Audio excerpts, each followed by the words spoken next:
లోకంలో కొన్ని మతాలు ఉన్నాయి. ఒకటి హిందూ మతం ఉంది. ఏమనుకోండి, హిందూ మతం ఉంది. తర్వాత ముస్లిం మతం ఉంది. బౌద్ధ మతం ఉంది. జైన మతం ఉంది. తర్వాత సిక్కు మతం. ఏమనంటే సిక్కు మతం. అదే రీతిగా క్రైస్తవ్యం కూడా ఒక మతమే. ఇది క్రైస్తవ మతం అని ఈనాడు చాలా మంది ఆలోచన. క్రైస్తవం కూడా ఇది క్రైస్తవ మతమే. క్రైస్తవం కూడా క్రైస్తవ మతము అని ఈనాడు చాలా మందికి అదే ఆలోచనతో ఉన్నారు.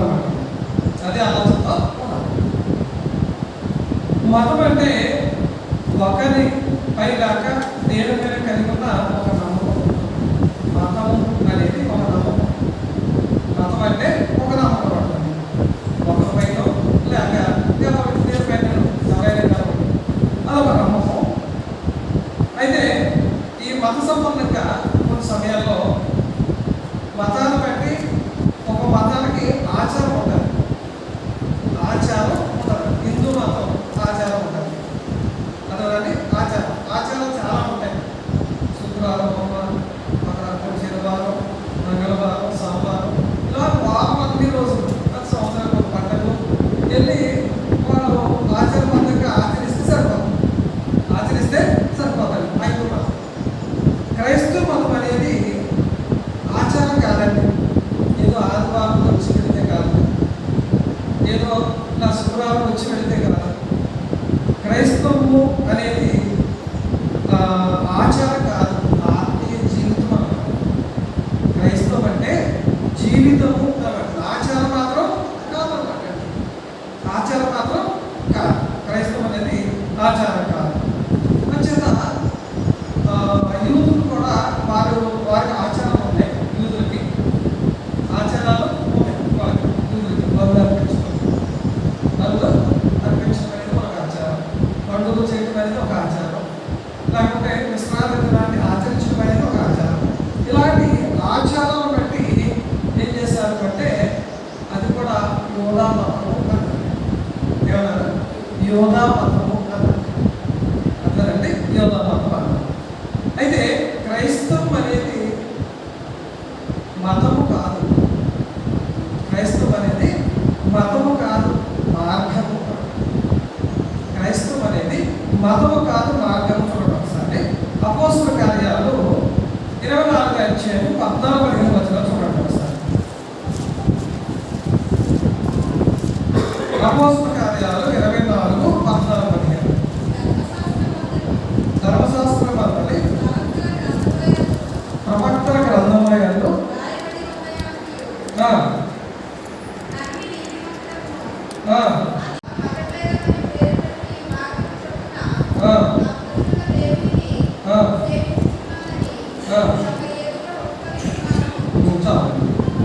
తొమ్మిదో అధ్యాయం 2వ వచనం చదవండి ఒకసారి. అపోస్తల కార్యాలు వలె 9 అపోస్తల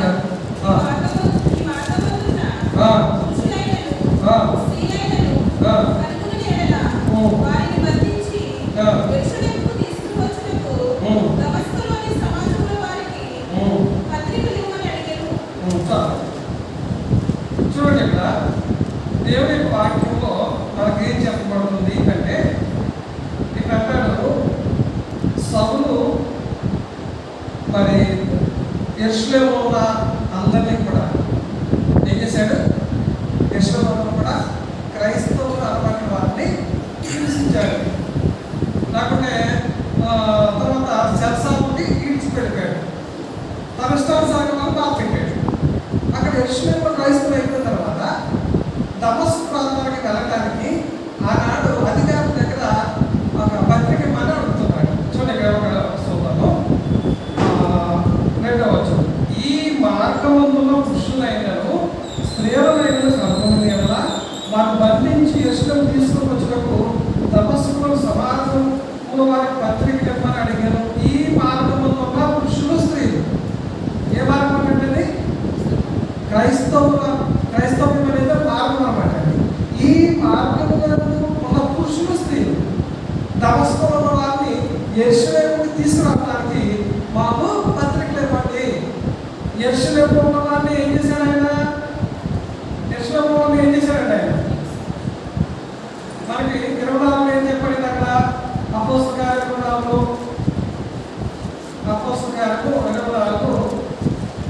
అధ్యాయం 24 14-15లో ఏమో చదువు. 24 14-15లో అంటాడు, ధర్మశాస్త్రంలో ప్రవక్తల గ్రంథంలో రాబడినవన్నీ ఉందని నీతిమంతులను అనీతిమంతులకు పునరుద్ధానము కలగవచ్చున్న వీరు నిరీక్షించున్నట్టు నేను కూడా దేవుని నిరీక్షణ నుంచి వారు మతభేదమైన పేరు పెట్టు ఈ మార్గము చొప్పున నా పితరులు దేవుడిని సేవించుకున్నారని తమ ఎదురు కోరుతున్నారు. ఇక్కడ మరి సౌలు దేవుడి చేత పట్టబడిన తర్వాత అతను తీర్పు తీర్చుకున్నప్పుడు ఆ తీర్పు తీర్చే న్యాయపతితో మాట్లాడతామన్నమాట.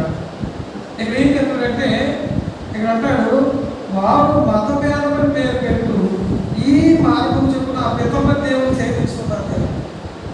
ఏమన్నా అక్కడ మత భేదమని పేరు పెట్టు ఈ మార్గము అన్నాడు. చూసారా? ఈ మార్గం చొప్పున నా పితరులు దేవుని సేవిస్తున్నారని తమని ఎదుట ఒప్పుకోచున్నాను అని సౌలు మరి న్యాయమూర్తి దగ్గర మాట్లాడుతున్నాడు. అతను పట్టబడినప్పుడు ఆ చెరసాల వేసినప్పుడు తీర్పుకి వచ్చినప్పుడు అని ఏమంటే నా పితరులు దేవుని సేవిస్తున్నాను అంటే ఈ మార్గం చొప్పున నా పితరులు దేవుని సేవిస్తున్నారు. క్రైస్తవము అంటే ఇక్కడ ఏం చెప్పాడు? ఇక్కడ మార్గము అంటారు. క్రైస్తవం అంటే ఏమన్నాడంటే మార్గము అంటే. ఇప్పుడు మార్గానికి మతానికి తేడా ఏంటండి? మార్గానికి మతానికి తేడా ఏంటి? తేడా ఉందంటారా? మార్గానికి మతానికి ఏమైనా తేడా ఉందా?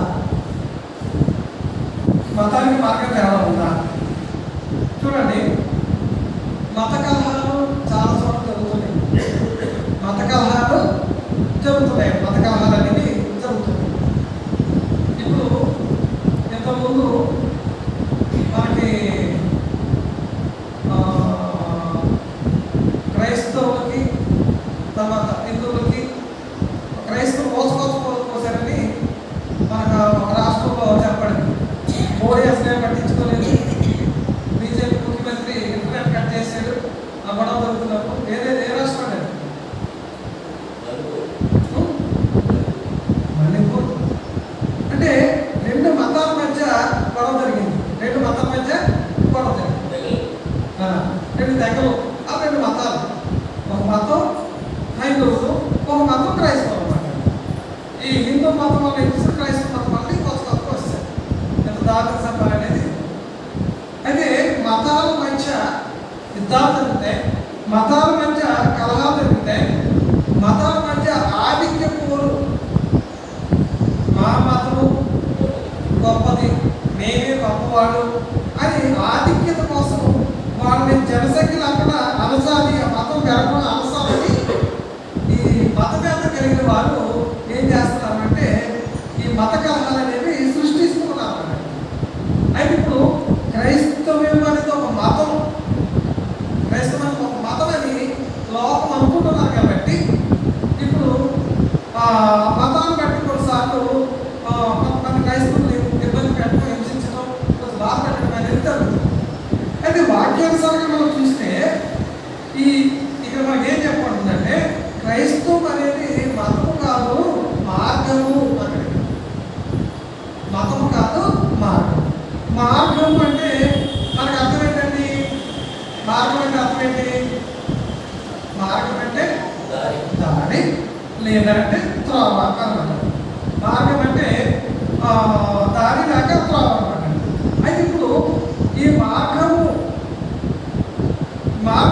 ఎవరు మనకి ఏంటంటే యేసుక్రీస్తు మనకు మార్గం. యేసుక్రీస్తే మనకు మార్గము అనమాట. యేసుక్రీస్తే క్రైస్తవ్యానికి మార్గం ఏమన్నంటే యేసుక్రీస్తు. మార్గం ఏమంటే యేసుక్రీస్తు అనమాట. అయితే ఇప్పుడు ఈ మార్గము అనేది త్రోవ అనేది యేసుక్రీస్తు ఈ లోకంలో ఆయనకి దేవుడు పట్ల విశ్వాసము లేక ఆయన చూపిన మాదిరి అన్నమాట.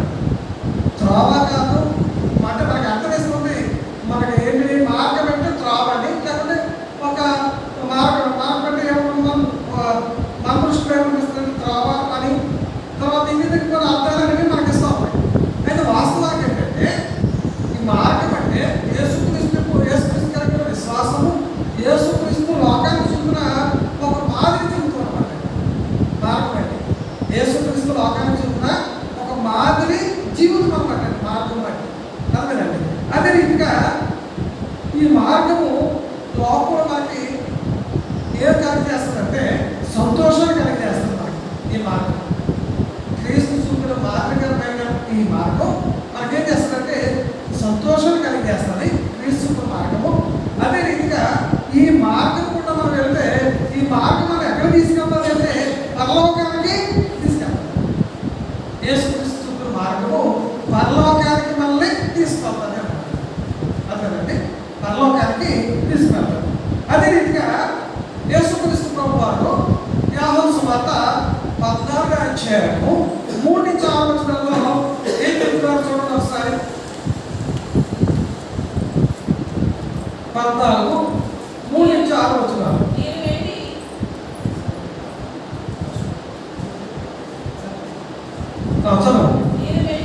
నేను వెళ్ళి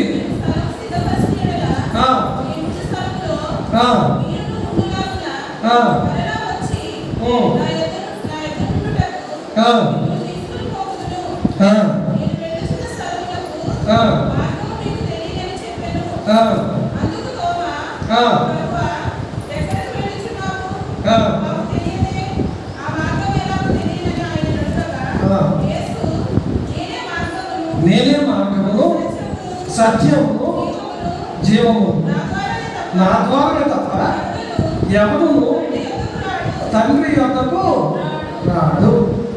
యేసుక్రీస్తు ప్రభువారు ఏం చెప్తున్నారండి? ఒక వ్యక్తి సంతోషంగా ఉండాలంటే, ఒక వ్యక్తి పరలోకం వెళ్ళాలంటే ఎవరు మార్గం అంటండి? ఎవరు మార్గం అంటండి? యేసుక్రీస్తు ఏం చెప్తున్నారు?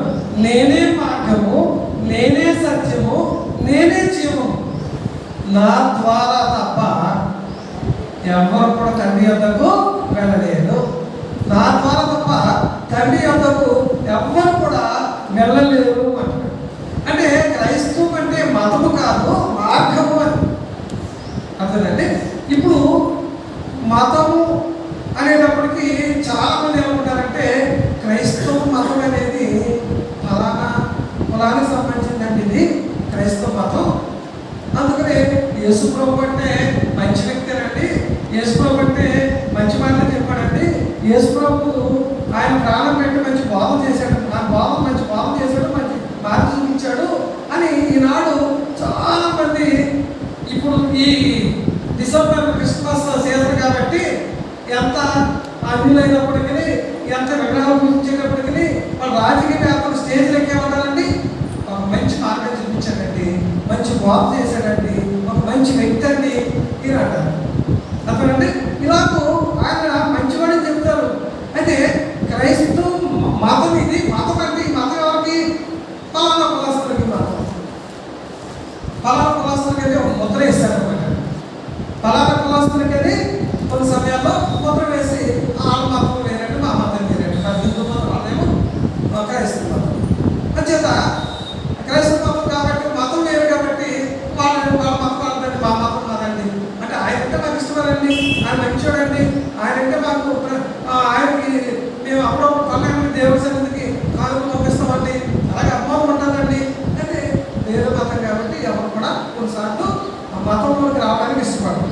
అయితే ఇక్కడ క్రైస్తవం అనేది ఇక్కడ ఏం చెప్తుందంటే మతము కాదు, మార్గము అని. ఇప్పుడు ఉదాహరణకు మీకు మంత్రి సత్యనారాయణ ఉన్నాడు. ఆయన వైద్యుడు. ఏ వైద్యుడు అంటే ఆయన మీద ప్రకృతి సంబంధమైన పనులతో కూడా వైద్యుడు. ఇప్పుడు ఆయన ఒక వైద్యుడి గురించి, ఒక సభల గురించి ఏదో మెడిసిన్ చెప్పాడు. చెప్పినప్పుడు ఆ మెడిసిన్ చెప్పిన తర్వాత ఆయన మెడిసిన్ చెప్పాడు కాబట్టి ఇష్టమైన వాళ్ళు మెడిసిన్ తీసుకుంటారు, కష్టమైన వాళ్ళు మానేస్తారు. అంతే కదండి. అంతే తప్ప మీరు పలానా పొలం కాబట్టి ఆయన చెప్పి తీసుకోరంటారా అంటారండి. ఆ మెడిసిన్ చెప్పారు కాబట్టి మెడిసిన్. అదే రీతిగా ఒక మార్గం మీద అన్నప్పుడు ఆ మార్గంలోకి ఇష్టమైన వాళ్ళు వస్తారు, ఇష్టమైన వాళ్ళు మానేస్తారు. మతం అనేటప్పటికి ఏం చేస్తారంటే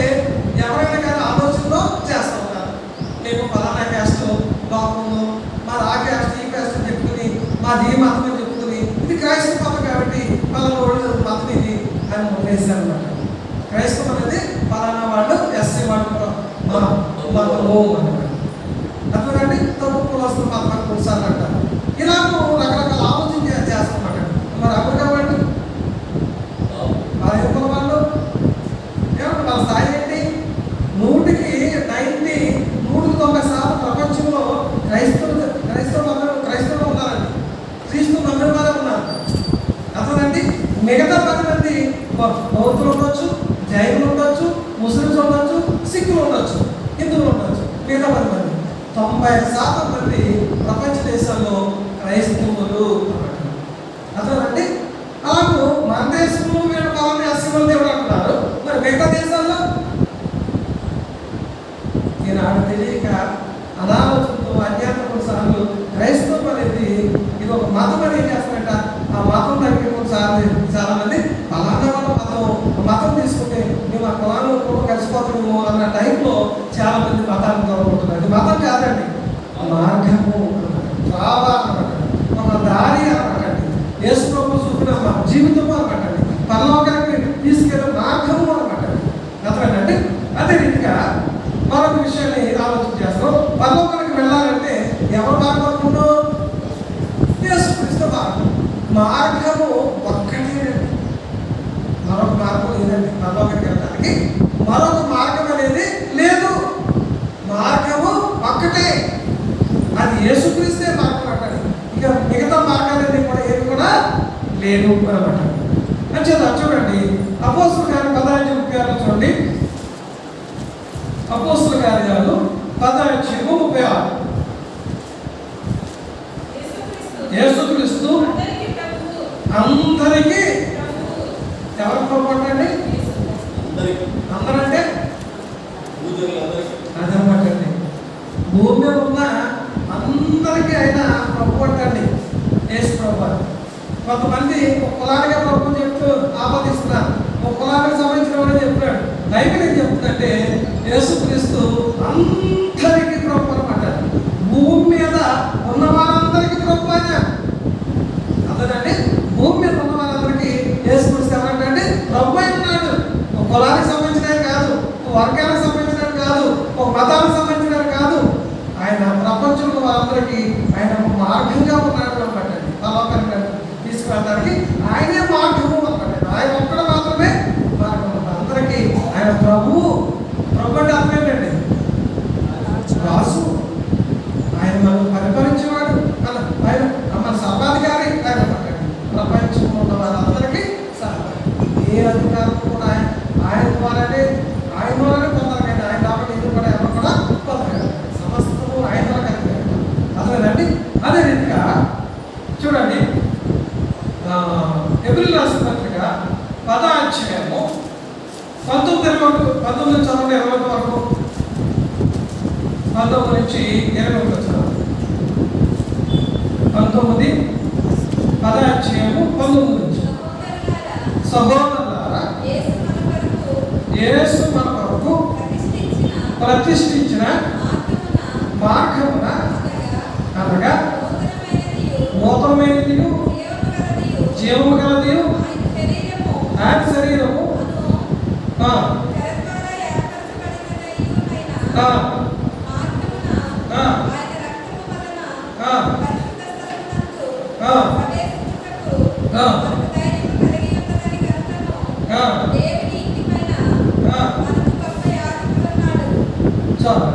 చూసారంటే ఇక్కడ ఈ మార్గాన్ని ఆయన ఏం చేశాడో ఒకసారి మనం చూస్తున్నాము.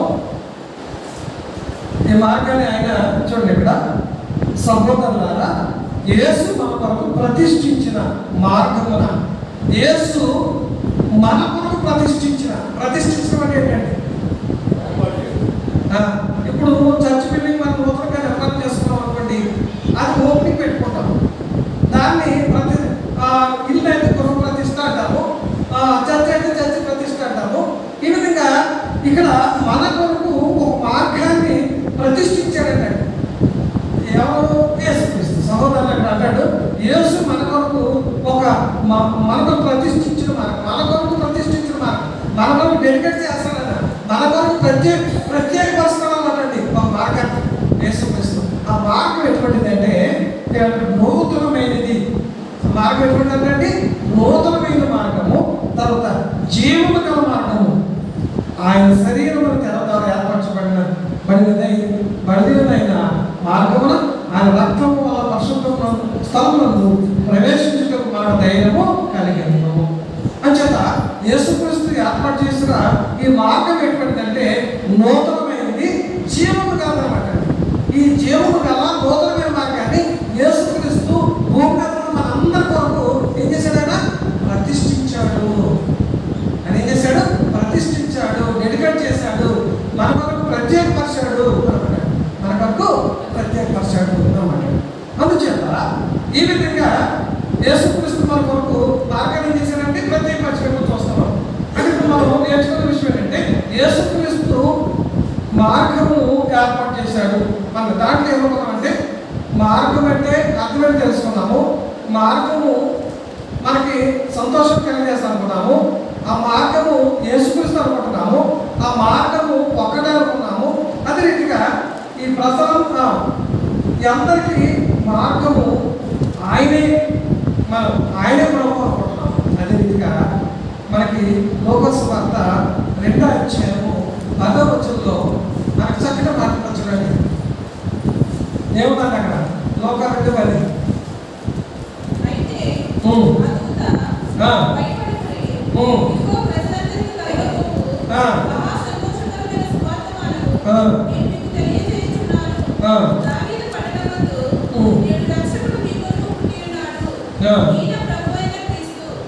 చాలు.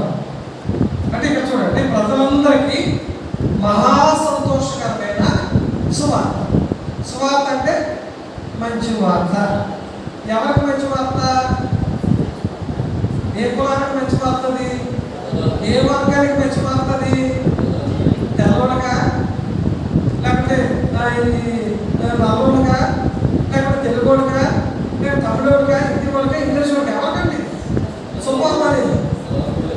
ప్రజలందరికీ అనబట్టండి. ప్రజలందరికీ మహా సంతోషకరమైన శుభవార్త, మంచి వార్త. ఏదో మంచి వార్త? దావీదు పట్టణమందు నేడు రక్షకుడు నీ కొరకు పుట్టినాడు, ఆయనే ప్రభువైన యేసు. ఆయనే ప్రభువైన యేసు. ఆయన ఎవరండి? ఆయన మన రక్షకుడు. రక్షకుడు అంటే ఎవరికి రక్షకుడు అండి? ఆయన ఎస్సీ వాళ్ళకి రక్షకుడు కాదు. రక్షకుడా? వాళ్ళొక్కరికి మాత్రమేనా? ఈనాడు తెలియక ఏమంటారంటే క్రైస్తవం అనేది ఎస్సీ వాళ్ళకి సంబంధించింది. ఇలాగూ అజ్ఞానం ఈనాడు చాలా మంది మాట్లాడుతున్నారు. ఇక్కడ ఏమంటే ప్రజలందరికీ కలగకు. ఎవరికంటే ప్రజలందరికీ కలగకు, మహా సంతోషకరమైన ప్రజలందరికీ అంటండి. వాళ్ళు తెలుగు వాళ్ళ, కన్నడ వాళ్ళ, మలయాళం వాళ్ళ, హిందీయా, ఇంగ్లీషా, ఒరియానా, ఏంటండి ప్రపంచంలో ఎన్ని భాషలు కలిగిన వారు ఉన్నారో, ఎన్ని దేశాలు కలిగిన దేశాలు ఉన్నాయో, ఎన్ని రాష్ట్రాలు ఉన్నాయో, ఎన్ని కోట్ల ప్రజలు ఉన్నారో, వాళ్ళందరికీ వేసుకోవడం ఎవరంటే రక్షకుడు. ఆయన ఎవరండి? రక్షకుడు. ఆ రక్షకుడు ద్వారానే మనం ఎక్కడికి వెళ్ళగలం? పరలోకానికి వెళ్ళగలం. ఆ రక్షకుడు ఆయన మనకు మార్గము అంటారు. నేనే మార్గము, నేనే సత్యము, నేనే జీవము, నా ద్వారా తప్ప పరలోకానికి ఎవరు వెళ్ళలేరు. ఒక్కటే మార్గం నేనే, ఆ మార్గాన్ని నేనే అనేసి చెప్తున్నాను. అంటే క్రైస్తవం అనేది మతమా మార్గం అండి? మతమా మార్గం అండి? మార్గము. అది త్రోవ. ఎక్కడ త్రోవ అనేది? ఎక్కడ దారండి అది? పరలోకానికి మార్గం. బైబిల్లో ఒక మాట ఉంది. ఏముందంటే విశాలమైన మార్గం ఉంది, ఇరుకైన మార్గం ఉంది. ఏముందంటే విశాలమైన మార్గం ఉంది, ఇరుకైన మార్గం ఉంది. విశాలమైన మార్గంలో అనేకులు ప్రవేశిస్తారంట, ఇరుకైన మార్గంలో కొంతమంది ప్రవేశిస్తారంట. అదేనండి, ఇరుకైన మార్గం అంతమంది వెళ్తారంట. ఆ మార్గము సంకుచితమైంది. అంటే విశాలమైన మార్గం అనేక మంది అంటే ఏంటంటే విశాల మార్గం ఏముంటుంది? దయ్యాల బోధ, అబద్ధ బోధ, మనుషులు కోరుకున్నట్లుగా సేవకుడు చేసే బోధ అన్నమాట. కోరుకున్నట్టుగా చేసే బోధ. ఒక ఆయన ఎలా మన గోపం ఎలా తిప్పేస్తారంటే వాక్యానికి వృత్తమైన మనుషులు సంతోషపడతాక ఏం చేస్తారు అంటే ఒక ఆవిడ బాప్తిజం తీసుకున్నది చెప్తున్నారు పెద్ద ఆవిడ నీళ్ళంటే భయం అంటే ఆవిడ నీళ్ళంటే భయం అయితే ఇప్పుడు అది బాప్తిజం ఇవ్వాలంటే ఏం చేయాలి? నీళ్ళలో ముంచాలి. ముంచితేనే బాప్తిజం, ముంచకపోతే బాప్తిజం పెట్టాలి. మరి ఈయన బాప్తిజం కావాలంటే నేనేమో నీళ్ళలో ముంగితే భయపడ్డది. మరి ఏం చేయాలంటే అమ్మ కొంచెం ధైర్యం తెచ్చుకొని పక్కన ఏమన్నా దగ్గర ఉంచుకో, వాళ్ళ ధైర్యం పరుస్తారు, భయపడకండి. ఏం చేయాలంటే అప్పుడు ధైర్యం తెచ్చుకోమని చెప్పాలి. సరేనమ్మా నువ్వు గట్టి మీద ఉండు, నేను కొన్ని నీళ్ళు తీసుకొని చెప్తాను, నేను ఎందుకు పోసేస్తాను అయిపోయింది. బాప్తిజం అయిపోయింది, ఆవిడ చచ్చిపోయింది. అంటే అర్థం ఏంటండి? ఇప్పుడు మనుషులు సంతోషపెట్టడానికి, మనుషులు రాబట్టుకోవడానికి వాక్యానికి విరుద్ధమైన మాటలు చెప్తుంది, విరుద్ధమైన విషయాలు వాళ్ళు చేస్తారు అన్నమాట. అర్థమైందండి? విరుద్ధంగా చేస్తారు వాళ్ళు, మనుషులకు వాక్యానికి విరుద్ధంగా చేస్తారు. ఇంకొక ఆయన ఈయన గట్టి మీద నీళ్ళు తెచ్చిపోసుకోండి, గట్టి మీద నీళ్ళు తెచ్చిపోసుకొని ఏం చేశారంటే అప్పుడు ఇంకొక ఆయన భార్య పిల్లలు ఒక చర్చికి వెళ్తారు, అతనేమో మన చర్చికి వస్తున్నాడు. అర్థమైందండి? ఒకసారి అడిగారు మీ భార్య పిల్లలు అక్కడికి వెళ్తారు కానీ మీరు ఎక్కడికి వస్తారు ఏంటంటే అప్పుడు అతను అంటాడు అక్కడ ఖచ్చితంగా ఇక్కడ ఒకసారి చూశాను, అంతా క్రమంగా అన్నీ ఉంది, సైలెంట్గా బాగుంది ఇక్కడ, అక్కడైతే నాకు నచ్చలేదంటే అక్కడికి వెళ్ళాలంటే అని ఎప్పుడు ఇక్కడికి వచ్చేవాడు, ఇక్కడికే వచ్చేవాడు. అతను వచ్చినప్పుడల్లా మేము ఆ పక్కన కూర్చోబెట్టి బాగా సెన్స్ ఉండేది, వాకింగ్ చెప్పేవాడు, కూర్చోబెట్టి ఆయన లారీ డ్రైవర్ వాకింగ్ చెప్పేవాడు, చెప్తూ ఉంటే వినేవాడు. విని ఏం చేశాడంటే నేను డ్యూటీకి వెళ్తున్నానంటే డ్యూటీకి వెళ్ళి వచ్చాక నేను బాప్తిజం తీసుకుంటాను అన్నాడు. బాప్తిజం తీసుకుంటానని చెప్పాడు. తీసుకుంటానని చెప్పిన తర్వాత అతను ఏం చేశాడు, ఊరికి వెళ్ళాడు. వెళ్ళిన తర్వాత ఫుల్గా తాగేశాడు. తాగు అంటలేదు, మానేసి సైడ్ డ్రైవర్ అది ఇచ్చి వెనక రైట్ అంటా ఉన్నాడు. వెనక సేకల్లో పొట్ట చూసుకోలేదు, పొట్టకి తాగాడు. లారీ టైర్ ఏమైందంటే కారు నుంచి చెప్పి మందు చేసి జేబు పెట్టుకున్నాడు, తాగేసి జేబు పెట్టుకున్నాడు. ఆ జేబులో పెట్టుకున్న సీసా నేల నుంచి లారీ సీసా పెట్టిన కాలు గుచ్చుకు, సీసా పెట్టిన కాలు గుచ్చుకుపోయి అక్కడి దేహాల నుంచి కొత్త 3 అవర్ల టైం పెట్టినట్ట. ఈలోగా మొత్తం బాధ్యత అయిపోయింది. కోమలోకి వెళ్ళిపోయాడు. తీసుకొచ్చారు, ఎక్కడికి తీసుకొచ్చిన తర్వాత ఇక వాళ్ళ భార్య పిల్లలు కానీ బాప్తిజం పొందలేదు, నేను బాప్తిజం చేయడం చెప్తున్నాను రకాల ఆవిడ. మామూలు వాడికి ఎలా ఇస్తారని బాప్తిజం మళ్ళీ సేమ్ పద్ధతి. ఒక కొంచెం చెంతో నీళ్ళు తీసుకురండి, 3 సార్లు మొహమ్మద్ చదివేస్తారని అదేనండి. భార్య పిల్లలు వాళ్ళు సంతోషపెట్టడానికి వాళ్ళు రాబట్టుకోవడం ఏం చేశారంటే వాక్యాన్ని మనకి అనుకూలంగా చేసుకున్నాడు. ఒకవేళ ఆవిడ చెప్పించేయలేదు అనుకోండి, చెప్పించేయకపోతే ఏం చేస్తారు, వాళ్ళు మానేస్తారు. చెప్పించేయకపోతే మానేస్తారు అనమాట. ఇప్పుడు వాళ్ళు ఎందుకు మార్పు చేసుకోవాలని ఏం చేశాడు, అన్ని వస్తాయి. ఒకసారి ఒక కుటుంబం తెల్లవారు 4 గృహప్రవేశం మొత్తం పెట్టుకున్నాడు. గృహప్రవేశం మొత్తం పెట్టుకుంటే నన్ను పిలిచారు, నేను రాదని చెప్పేసాను.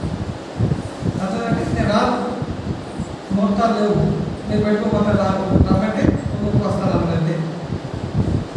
అదేనండి వెళ్ళుంటే మనకు మంచిగా చేరిపోము, వెళ్ళదు కాబట్టి మనకు ఏం చేయలేము. వాక్యానికి దేవుడు మనం సంతోషపెట్టాలి కానీ మనుషులకి సంతోషపెట్టేది. వాళ్ళని సత్యం చెప్పాలన్నమా, వాక్యం చెప్పాలి. అదే రీతిగా ఎలాంటి మనుషులు అనేక మార్గాల్ని, అబద్ధ మార్గాల్ని ఈనాడు చాలా మంది చెప్తున్నారు అన్నమాట, మనుషులు సంతోషపెట్టడం కోసం. అదే రీతిగా మరొక విషయాలు ఆలోచించేద్దాం. మనం యేసుక్రీస్తు మార్గమని ఒక విషయాన్ని ఆలోచన చేస్తాం. ఏంటంటే ఈ మార్గములకు ప్రత్యేకత, ఈ మార్గానికి యేసుక్రీస్తే మార్గం కదా, ఆ మార్గం కూడా ప్రత్యేకత ఏంటో ఒకసారి ఆలోచించాలి. ఆ మార్గం కూడా ప్రత్యేకత ఏంటో ఒకసారి యేసుక్రీస్తు మనకు మార్గమై ఉన్నాడు. ఆ మార్గానికి బైబిల్ ఎక్కడ ప్రత్యేకత ఒకసారి ఆలోచించాలి. లోక సువార్త 1వ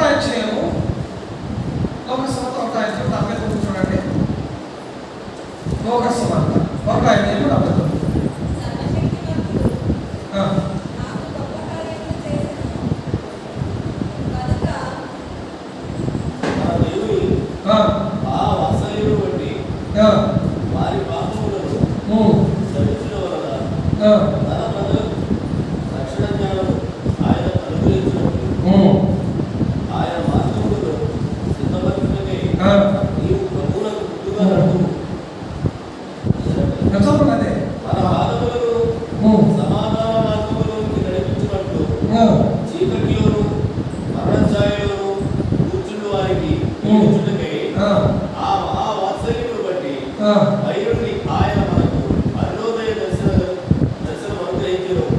ఇక్కడ చూడండి కదా, మనకి 79వ వచనంలో ఒక మాట ఉంది, సమాధాన మార్గంలోకి నడిపించినట్టు. ఏ మార్గం అంటే సమాధాన మార్గంలోకి నడిపించినట్టు.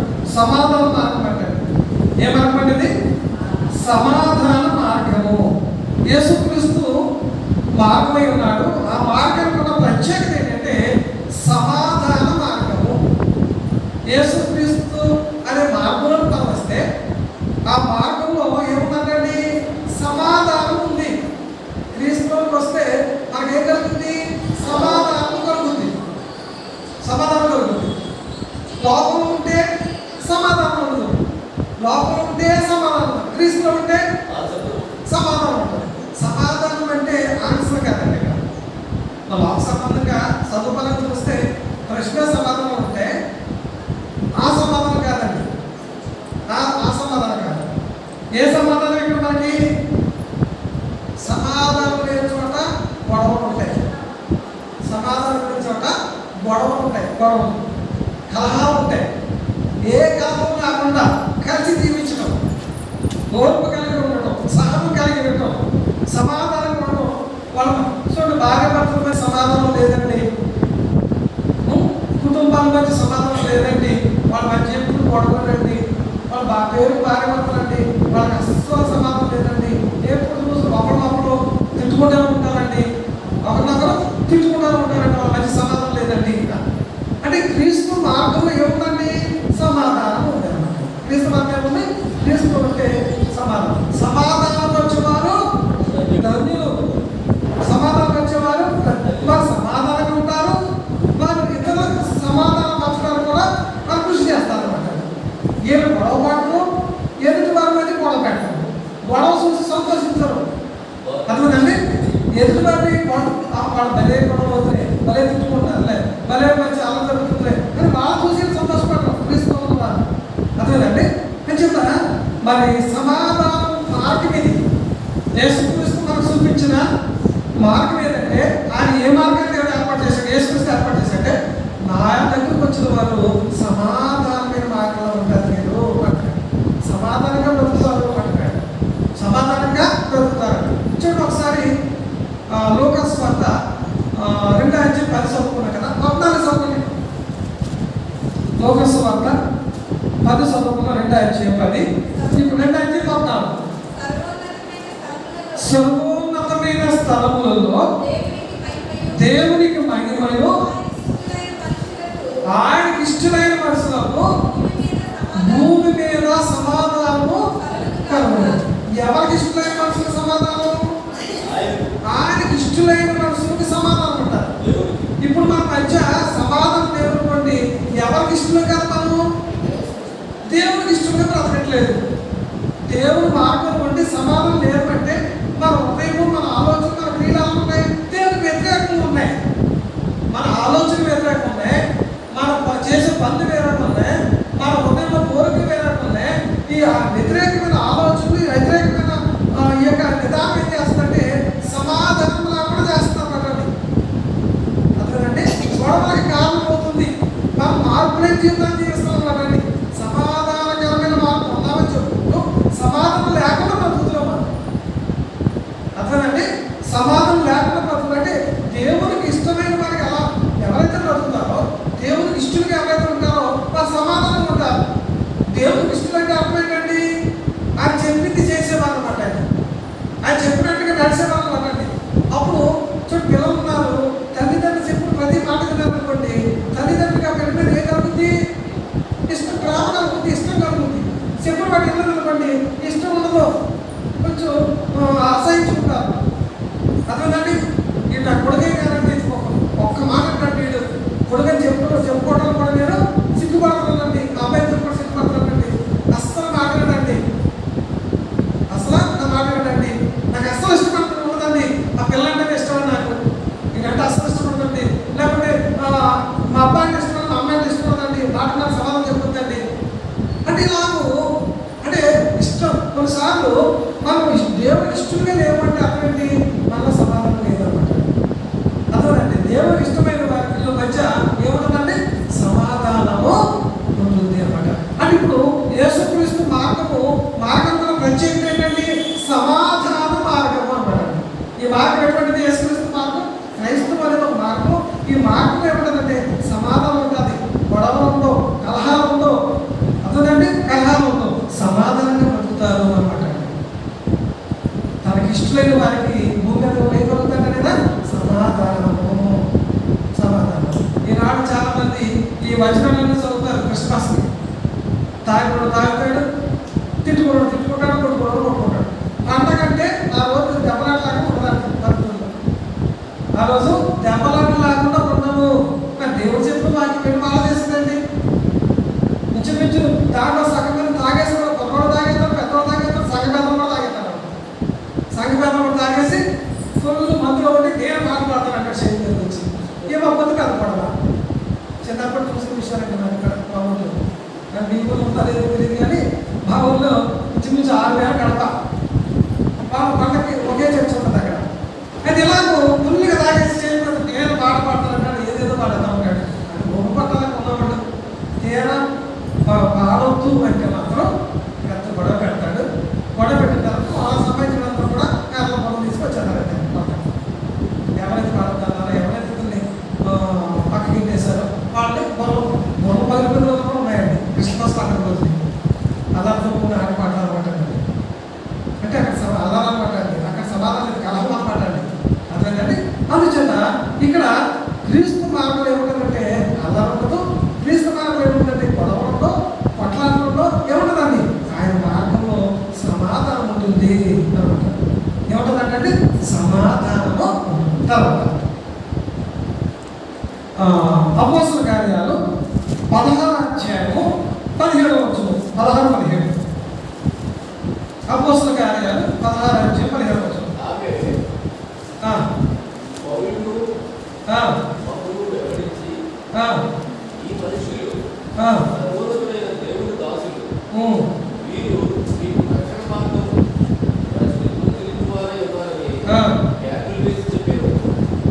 ఏముందండి ఇక్కడ?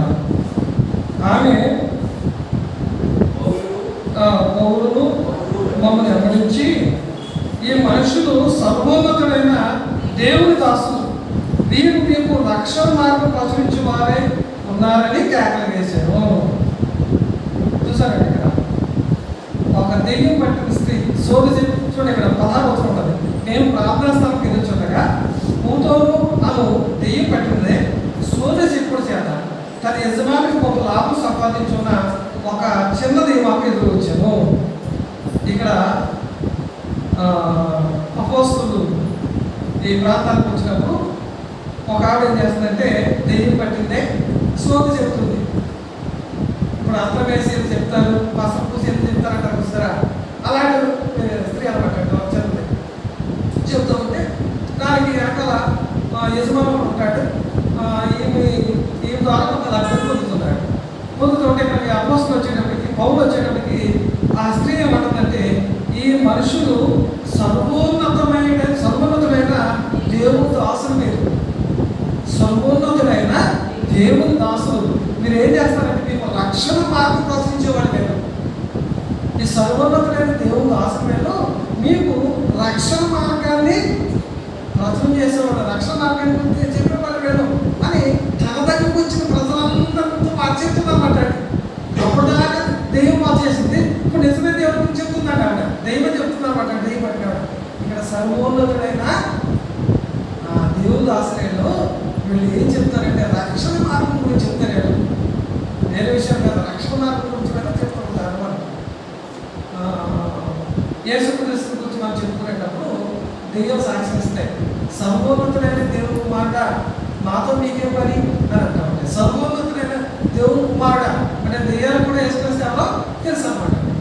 దెయ్యాలు కూడా యేసుప్రభువు తెలుసు, దెయ్యాలు కూడా యేసు ప్రభు దాసులు ఎవరో తెలుసు, దేవుని సేవకులు ఎవరో తెలుసు, వాళ్ళు చెప్పే బాధ ఏంటో తెలుసు, వాళ్ళు ఏ మార్గం గురించి చెప్తారో తెలుసు. వాళ్ళు దెయ్యాలు కూడా అతనండి ఏ మార్గం చెప్తున్నారండి?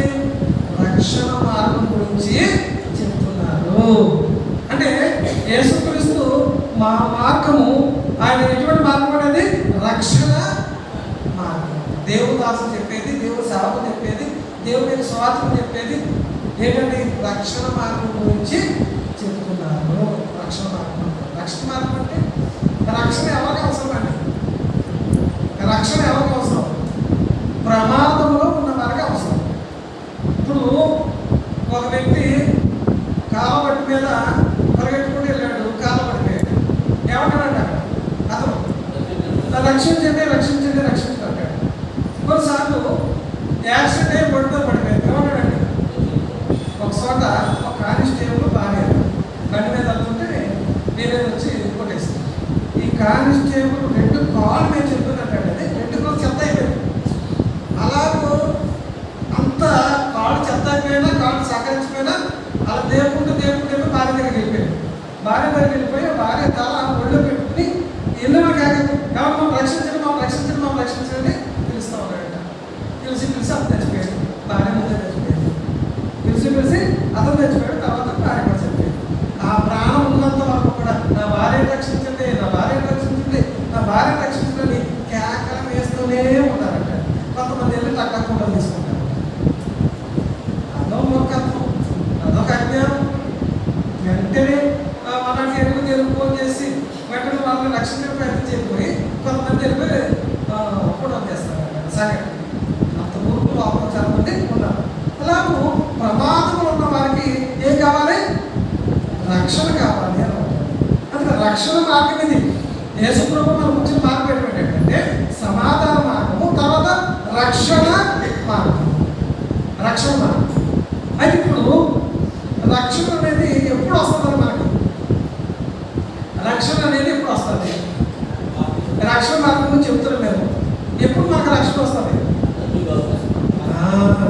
మార్కు సువార్త 16:16 చక్కటి మాట తీయండి ఒకసారి. మార్కు సువార్త 16:16 నమ్మి బాప్తిసం పొందినవాడు రక్షింపబడదు, నమ్మని వారికి శిక్ష విధించబడదు. బాప్తిసం పొందినవాడికి ఏమొస్తుందండి? రక్షణ వస్తుంది. అంటే రక్షణ వచ్చిందంటే వాళ్ళ ఎక్కడికి వచ్చారు? ప్రమాదకరమైన పరిస్థితి నుంచి క్షేమకరమైన పరిస్థితికి వస్తున్నారు. డేంజర్ జోన్ నుంచి సేఫ్టీ జోన్కి వస్తున్నారు వాళ్ళు. అర్థమండి? అంటే ప్రమాదకరమైన స్థలం నుంచి క్షేమకరమైన స్థలానికి వస్తున్నారు అన్నమాట. ఒకవేళ బాప్తిసం పొందకపోతే వాళ్ళు ఏ స్థితిలో ఉన్నారు? వాళ్ళు డేంజర్ జోన్లో ఉన్నారు. ఏ క్షణమైన ప్రభుత్వం చేయొచ్చు, ఏ క్షణమైన లోపల మనం పిలుచుకోవచ్చు, ఏ రోజైనా మనకు తెలియదు. అంటే నువ్వు బాప్తిసం పొందితే సేఫ్టీ ప్లేస్లో ఉన్నావు, నువ్వు రక్షణ పొందితే నువ్వు సేఫ్టీగా ఉన్నావు, డేంజర్ జోన్ తప్పించుకున్నావు, ప్రమాదం నుంచి నువ్వు తప్పించబడ్డావు. అందుకే అన్నాడు నమ్మి బాప్తిసం పొందిన రక్షణ వాడు, నమ్మని వారికి శిక్ష విధించబడదు. అందుకనే రక్షణ అనేది ఎవరు కూడా నిర్లక్ష్యము చేయకూడదు. నువ్వు రక్షణ పొందకపోతే నువ్వు ప్రమాదం ఉన్నావు. ఎటువంటి ప్రమాదం అంటే నిత్య నరకానికి వెళ్ళడానికి సిద్ధంగా ఉన్నావు. నిత్య నరకంలో ఎలాంటి స్థితి ఉందండి? అగ్ని రాదు, పురుగు సావదు. రక్షింపబడి ఈ లోక విషయంలో ఎక్కడికి వెళ్తాం? మనం పరదేశం పెడతాం. పరలోక దేశంలో రెండోసారి వచ్చిన తర్వాత పరలోకాన్ని తీసుకెళ్తారు. అప్పటి వరకు సేఫ్టీ ప్లేస్ తీసుకోవడానికి పరదేశం. అప్పటి వరకు బాప్తిసం పొందవలసిన ఎక్కడికి వెళ్తారు? పాతాళానికి వెళ్ళిపోతారు. అక్కడ పేదలకరమైన స్థలం ఉందన్నమాట. ధనవంతుడు పేదరాలు తెలిసి మనకి ధనవంతుడేమో అతను ఎక్కడ ఉన్నాడండి? అగ్నిలో ఉన్నాడు. పేదలకరమైన స్థలం ఉన్నాడు. పేదవాడైన లాజరు ఉన్నాడు, సేఫ్టీ ప్లేస్ ఉన్నాడు, విశ్రాంతిలో ఉన్నాడు, హాయిగా ఉన్నాడు.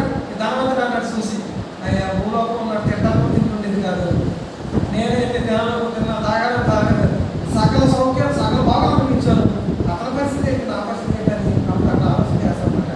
ఎంత ఆలోచన చేస్తానైనా ఇక నీ పరిస్థితి అంటే అన్నాడు. అప్పుడు నేను ఎలాగో నష్టపోయానో నా దగ్గర నా అన్నదమ్ములు ఉన్నారు భూలోకంలో, ఒకసారి ఆయన దగ్గర పంపించాలంటే అక్కడ చాలా మంది ప్రాప్తున్నారు, బాగున్నారు. వాళ్ళు చెప్పింది వింటే ఆ విశ్రాంతికి వస్తారు. చెప్పండి, చెప్పింది వినకపోతే ఈ ప్లేస్కి వస్తారని చెప్పారు. తండ్రి అంటే ఏంటంటే రక్షణ మార్గము, యేసుప్రభువు చూపిన మార్గము ఉన్న ప్రత్యేకత ఏంటంటే ఒకటేమో సమాధాన మార్గము, రెండేమో రక్షణ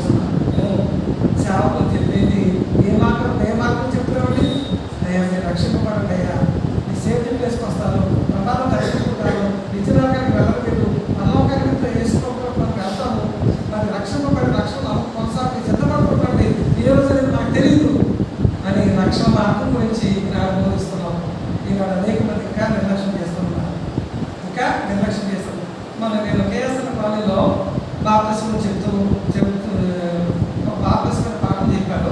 చెప్పేటప్పుడు అక్కడ మాట చెప్పాడు ఏంటంటే, ఒక వ్యక్తి రోగిగా ఉండి మరణిస్తే ఆ రోగం మరణం వస్తుందండి. రోగం అనేది మరణించగానే రోగం పోతాయి. అక్కడ పాపం అనేది మరణించగా మనం ఎట్టాడుతూ ఉంటుంది. అక్కడ పాపం అనేది పాపము కడుక్కోకుండా, పాపాలు క్షమించి కడుక్కోకుండా మనం చనిపోతే చనిపోయినా కానీ మనం చేసిన పాపం కంటే మన తీర్పులోకి వస్తాయి. మరణించి అనారోగ్యంతో మరణించినటువంటి రక్షింపబడి రోగంతో వస్తుంది, సమాన వర్గం వస్తుంది. అర్థమండి? మన పాపం ఎలా వస్తుంది? బతుకుండగానే మనం వేధిస్తుంది. మరణించిన తర్వాత కూడా మన పాపం మనం వెంటాడి మనం ఇచ్చిన నరకానికి పంపిస్తుంది. అంత భయంకరమైన డేంజర్ అన్నమాట. ఒక దాసుపాపం మన ఇంట్లోకి వస్తే అది పెద్ద డేంజర్ కాదండి, పాపంతగానే డేంజర్ అండి. నచ్చిన ఆ పాపాన్ని అన్నయ్య అంటాడు, ఎవరిని ఇస్తావు సౌగా, ఎందుకు తనకు చేస్తావు? నువ్వు నార్మల్స్ మంది నీ పాపం ఒక్కడే చేస్తావు, నువ్వు తడుగు చేయకు అంటే నువ్వు ఆలస్యం చేయకు, నువ్వు రక్షణ మార్గంలో రావడానికి నువ్వు ఆలస్యం చేయొద్దు. తర్వాత నీ సమయము నీకేమో దేవుడు ఎంతమంది సమయిస్తామో తెలియదు. దేవుడి సమయం అయిపోతే ఎప్పుడు అయిపోతుందో మనకు తెలియదు, ఎంతవరకు ఇచ్చాడో తెలియదు. దేవుడు ఉండగా మనం ఏం చేయాలంటే నేడు మనం సమయం ఉండగానే ఏం చేయాలంటే ప్రతి ఒక్కరు కూడా రక్షణ పొందాలి, రక్షణ మార్గాన్ని దేవుడు ప్రకటిస్తాడు. సరే, మన విషయాన్ని ఆలోచన చేద్దాము. రోమిలకు రాసిన పత్రిక 3వ అధ్యాయము 15వ వచనం. 3వ అధ్యాయము 15వ వచనం.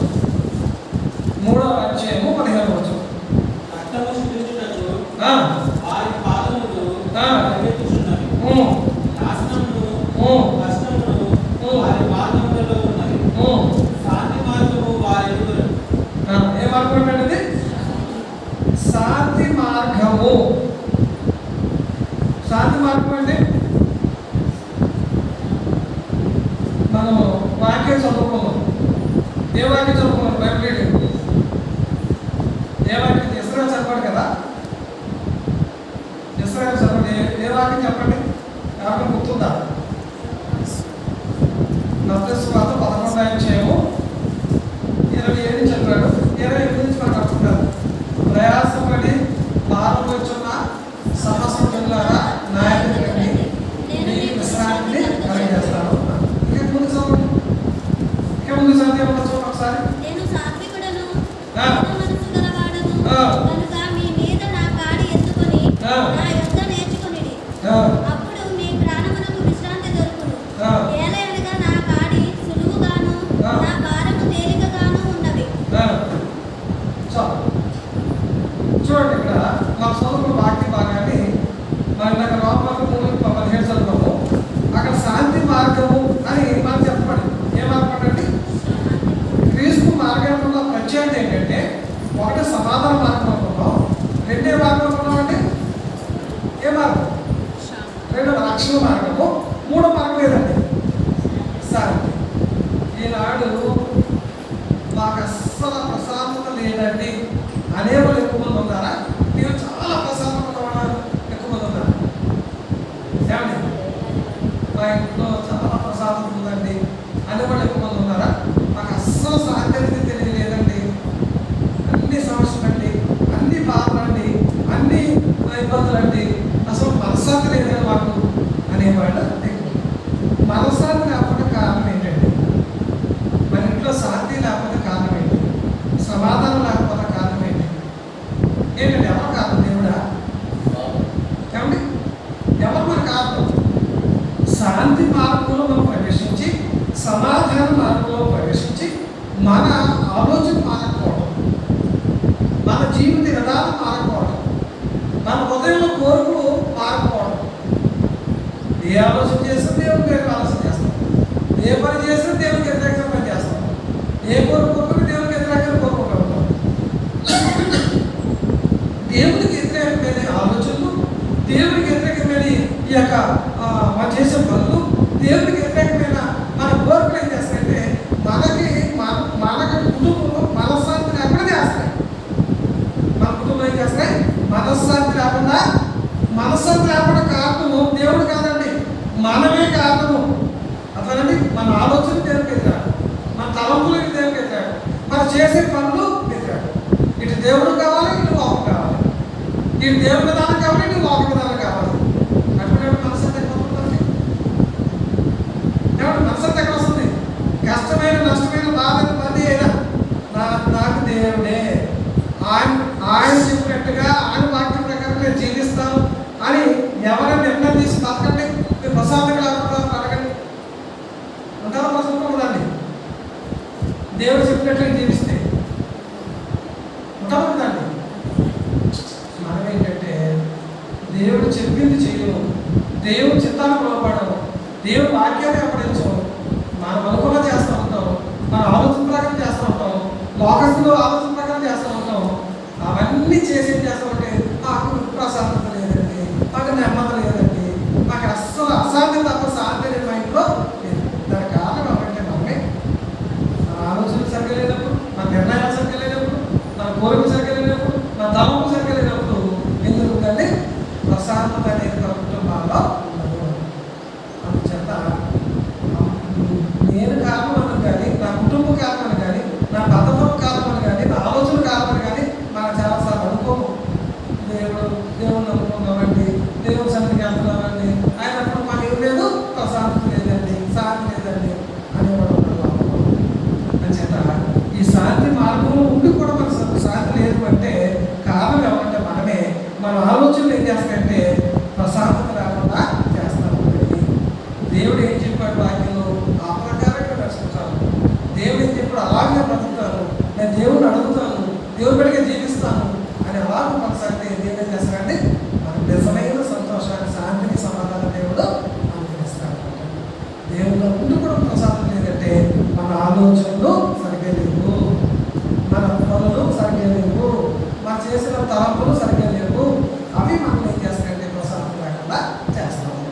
మరొక విషయాన్ని ఆలోచన చేద్దాము. చూడండి ఒకసారి. 2 Pétero 2 చెప్పవచ్చు. 2 Pétero 2 అధ్యాయము 2వ చదవండి. మరియు అనేకులు వారి పోకిరి శాస్త్రాలను అనుసరించి దీనిని బట్టి సత్య మార్గము దూషించబడదు. ఏ మార్గం అండి? ఏ మార్గం అండి? సత్య మార్గము. యేసుప్రభువే ఉన్నారు. యోహాను 14:3-4 నేనే మార్గము, నేనే సత్యము, నేనే జీవము. ఇప్పుడు యేసుక్రీస్తు మార్గం ఏ మార్గం అండి? సత్య మార్గము. అసత్య మార్గం కాదండి, అబద్ధ మార్గం కాదండి, అర్థమండి? అబద్ధ మార్గం కాదండి, అసత్య మార్గం కాదండి. ఇది ఎటువంటి మార్గం అంటే సత్యమైన మార్గము. నీ వాక్యమే సత్యము. వాక్యములు ఉన్నట్టుగా నమ్మితే సత్యమైన మార్గం ఉన్నట్టు, వాక్యంలో లేనిది నమ్మితే అసత్య మార్గం ఉన్నట్టు. ఇప్పుడు లోకంలో సత్యము ప్రకటించబడుతుందా, అసత్యం ప్రకటించబడుతుందా మాస్టర్? ఇప్పుడు లోకంలో సత్యం ఎక్కువ ప్రకటించబడుతుందా, అసత్యం ఎక్కువ ప్రకటించబడుతుందా? అసత్యమే ఎక్కువ ప్రకటించబడుతుంది, అసత్యమే ఎక్కువ ప్రకటించబడుతుంది, అబద్ధాలే ఎక్కువ ప్రకటించబడతాయి. ఆ అబద్ధాన్ని ఎక్కువ మంది నమ్ముతున్నారు, అసత్యాన్ని ఎక్కువ మంది నడిచి దేవుడు మార్గం నుంచి వాళ్ళు తొలగిపోతున్నారు అన్నమాట. దేవుడు మార్గం నుంచి వాళ్ళు తొలగిపోతున్నారు అనమాట. అందుచేత క్రీస్తు మార్గం ఎటువంటిదంటే సత్య మార్గము అన్నమాట. క్రీస్తు మార్గం ఎటువంటిదంటే సత్యమైన మార్గము. బైబిల్ సత్యాన్ని బోధిస్తుందండి, అసత్యాన్ని బోధించదు, అబద్ధం బోధించదు. అయితే ఈనాడు ఆ అబద్ధాలు బోధించారు అనేక మంది అబద్ధ బోధతో అవుతున్నారు. మన బాప్తిసం గురించి చెప్తున్నప్పుడు చెప్పాను నేను. ఎఫెసు పత్రిక 4వ అధ్యాయము 4వ వచనంలో అక్కడ 7 సంగతులు ఉంటాయండి. 7 సంగతులు ఏంటంటే శరీరం ఒకటే, నిరీక్షణ ఒకటే, ఆత్మ ఒకటే, ప్రభు ఒకటే,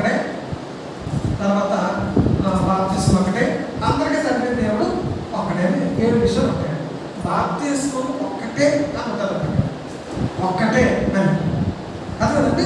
ఇప్పుడు మన తాడేపల్లిలో ఇదే బైబిల్ పట్టుకుని 4 రకాల బాప్తిస్మాలు ఇస్తున్నారు.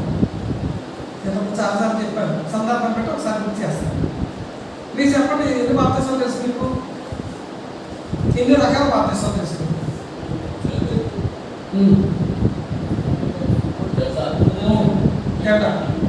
ఇంకా 3 దోశలు, 3 4 దోశలు. ఈ జెండా కనిపించిన వాళ్ళు భారతదేశానికి నీళ్ళు అవసరం లేదు, ఒక జెండా పార్టీ సరిపోతుంది. ఆ మాట చెప్పిన వాళ్ళ చేతిలో ఉన్న బైబిల్ ఇది. అర్థమైందండి? ఆ మాట చెప్పిన బైబిల్ ఇది. మరి నీళ్ళు అవసరం లేదు, జెండా కని చెప్పిపోతే సరిపోతుంది అనుకుంటే మరి వేసుకున్నప్పుడు నీళ్ళలో ముంచుకుంటాడా, లేకుండా నీళ్ళలో ముంచుకోకుండా ఏదో జెండా కని చెప్పాడా? ఏమండి, లోకరక్షకుడు అన్ని విషయాలు మనం ఆదిశోపడానికి ఆయన ముందు ఏది చెప్తున్నాడో అది చేసి మనం బాధ్యత చూపిస్తాడు. ఆయనే యోహాను గారి చేత మరి యాత్రలో మురిగారు. మరి చెడ్డ కని చెప్పడం బైబిల్లో అది ఏ బోధ అంటది? అబద్ధ బోధ, అసత్య బోధ అన్నమాట. ఇంకా కొంతమంది బైబిల్ మిషన్లో ఏదో బైబిల్ మిషనే, బైబిల్ మిషన్లో 2 గ్రూపులు, ఒకటి జానగారి గ్రూపు, ఇంకోటేమో గుంటూరు అయిన గ్రూపు. గుంటూరు అయిన గ్రూపు వేగస్లో ఒక ఆయన ఉన్నాడు, పెద్ద చర్చ్ బిల్డింగ్ బాలకాయ ఉంటుంది. ఆయన ఏం చేస్తారంటే 3 దోషులు ప్రతి క్రిస్మస్కి వరుసగా నిలబెట్టేసి 3 రోజులు కోసం వెళ్ళిపోతారు. బైబిల్ బాప్తిసం ఎక్కడ ఉందండి? బైబిల్ అక్కడ ఉందండి 3 దోషులు. మరి వాళ్ళ చేతులు ఉన్నది ఇది బైబిల్, వాళ్ళ చేతులు ఉన్నది ఇది బైబిల్. జెండా కదిలించి పంపించేవాడు చేతులు ఉన్నది ఇదే బైబిల్, 3 దోషులు ఇచ్చేవాడు చేతులు ఉన్నది ఇదే బైబిల్. స్టేషన్ రోడ్లో లోపల చర్చ్, పెద్ద చర్చ్. ఆ ఇల్లు సామాన్యులు వెళ్తారు. అదేనంటే బాగా చదువు ఉన్న వాళ్ళు, బాగా డబ్బు ఉన్న వాళ్ళు అందరూ అక్కడికి వెళ్తారు. వాణిజ్య బాప్తిసం ఎలా తెలుసు మీకు? చిలకరింపు బాప్తిసం. 3 సార్లు చిలకరిస్తారు, బాప్తిసం అయిపోయింది. 3 సార్లు చిలకరిస్తారు, బాప్తిసం అయిపోయిందండి. ఎక్కడ ఉందండి బైబిల్లో? మరి ఏ బోధ అన్నది? అసత్య బోధ, అబద్ధ బోధ. అదేనండి. మరి ఇలాగూ అసత్యాన్ని బోధించేవాళ్ళు అనేకమైన అబద్ధ బోధలు అక్కడ చదువుకున్న వాళ్ళు కూడా ఏం చేస్తున్నారు? అబద్ధ బోధనే అక్కడ ఇస్తున్నారు. అదే నమ్ముతున్నారు. వారు దేవుడు మార్గం నుంచి వేరు చేయబడిన వారు, క్రీస్తు మార్గం నుంచి వేరు చేయబడిన వారు, సత్యం నుంచి వేరు చేయబడిన అబద్ధ బోధలు ఉన్న వాళ్ళు అంటారు. అదేనండి, చాలా సత్య మార్గం అండి. యేసుక్రీస్తు మార్గం సత్యమైన మార్గం, అసత్య మార్గం మాత్రమో కాదు. లోకంలో అబద్ధాలు నమ్మేవాళ్ళు అనేక మంది ఉన్నారు. అదే విశాలమైన మార్గము, అదే విశాలమైన మార్గము. అక్కడ అన్నీ ఉన్నాయి, మనుషులు ఉన్నాయి, అన్నీ ఉన్నాయి. బైబిల్లో లేని వాళ్ళు చేస్తా ఉన్నారు, బైబిల్లో లేని బాప్తిసం చేస్తారు, బైబిల్లో లేని ఆరాధన చేస్తారు, బైబిల్లో లేని పండుగలు చేస్తారు. వాళ్ళు బైబిల్లో లేని పండుగ కూడా చేస్తూ ఉన్నారు. అది అసత్య బోధ, సత్యానికి విరుద్ధంగా వాళ్ళు చేస్తారు. అలాంటి బాధలు వేలాది మంది పెడుతున్నారు, అలాంటి బాధలు వందలాది మంది పెడుతున్నారు. అయితే మందిని దేవుడు చూడటం, ఎవరైతే సత్యాన్ని అర్పిస్తారో వాళ్ళే దేవుడిని చూస్తారు, వాళ్ళే ఇష్టపడతారు. అర్థమండి? అంచేత ఏ మార్గం అనేది? సత్యమైన మార్గము, లోకంలో అసత్య మార్గము. ఇప్పుడు బైబిల్లో ఈ బాప్తిస్మం, ఏ బాప్తిస్మం అయితే ముచ్చుడు బాప్తిస్మం. అంటే ఇప్పుడు 4 రకాల్లో 3 రకాలైతే అబద్ధం, ఒకటి మాత్రం రైతు. బైబిల్లో బాప్తిస్మం అంటే ముచ్చుడని అర్థం అండి, పాతి పెట్టడం అని అర్థం. బైబిల్లో బాప్తిస్మం అంటే ముచ్చటం, పాతి పెట్టడం. ఒక మనిషిని సరిపోతే పూర్తిగా బాధ పెడతామంటే నాకు సగం బాధ పెడతామా? అంచేత ఏంటంటే ఇలాంటి అసత్య బోధన బోధించే లోపల చాలా మంది ఉన్నారు. మరొక విషయం 2 పేతురు 2:15. ఇంకా క్రీస్తు మార్గం ప్రత్యేకత ఏంటంటే 2 పేతురు 2:15 చదువు. 2 పేతురు 2:15. తిన్నని మార్గమును విడిచి బెయోరు కుమారుడైన బిలాము పోయిన మార్గమును బట్టి త్రోవ తప్పిపోయిరి. చాలు. తిన్నని మార్గం విడిచి, ఏ మార్గం అంటే? తిన్నని మార్గం, ఒక మార్గం కాదండి. అపోస్తలుల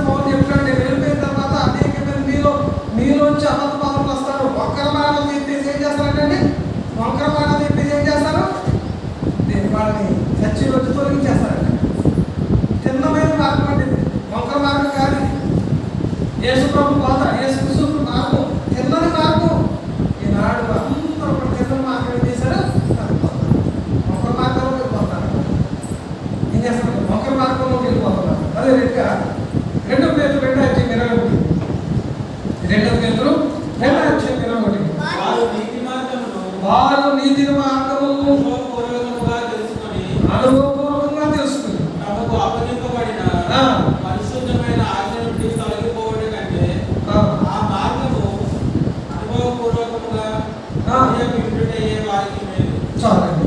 ఇంకేం మార్గం అండి? ఏ మార్గం అండి ఇక్కడ? నీతి మార్గము. నీతి మార్గము. యేసుక్రీస్తు ఎవరండి? నీతిమంతుడు. యేసుక్రీస్తు ఎవరు? పరిశుద్ధుడును నీతిమంతుడైన యేసుక్రీస్తు మీరు సినివేశారు వేశారు. మీరు బర్బార్ కావాలని కోరుకున్నారు మీరు. అయితే బుద్ధుల్లో ఆయన తండ్రి నిలబడి ప్రభుని అంటే యేసుప్రభు ఎవరు? నీతిమంతుడు. ఆయన చూపిన మార్గం ఏంటి? నీతి మార్గం. లోకంలో నీతి ఎక్కువ ఉందా, అవినీతి ఎక్కువ ఉందా అండి? ఏమండి? నీతి ఎక్కువ ఉందా, అవినీతి ఎక్కువ ఉందా? అవినీతే ఎక్కువ. నీతి అనేది కనపడదు.